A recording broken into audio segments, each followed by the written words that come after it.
নিতাই, আমি একটু বাইরে যাচ্ছি, তুই দোকানের ধ্যান না রাখলেও চলবে, কিন্তু আমার ডয়ারের ধ্যানটা রাখবি, অনেক সোনা আছে, বুঝতে পারছো তো? কেন গো বুয়াইদা, কোথায় যাবে? ওই গালাইওয়ালার কাছকে যাচ্ছি, দেশে 2-3 কাঠা জমিন কিনবার আছে, ওই জন্য।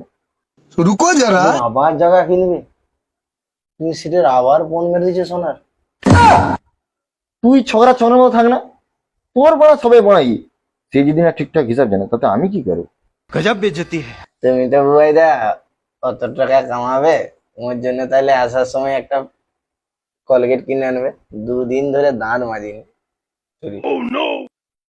উয়া! শালা 2 দিন দাঁত মাজনি কি করে আছো, আর আমি এইদিকে ইঁদুর মরছে কোথায় খুঁজে দেখি না, তোর মুখ দিয়ে ইঁদুর মরছে গন্ধ। আচ্ছা লে, তোর জন্য ভালো কোম্পানির একটা মাজন, আর ভাবছি এটা সিরিজ পেপার নিয়ে আসবো, তুই টেনশন করিস না, চ। হাই মানে এই কেমন ধরনের ছানা রে? এদের ওইদিকে মনে হয় সিরিজ পেপারে করে দান মাঝে, তাহলে মোদের ওইদিকে গ্রিল মাঝে।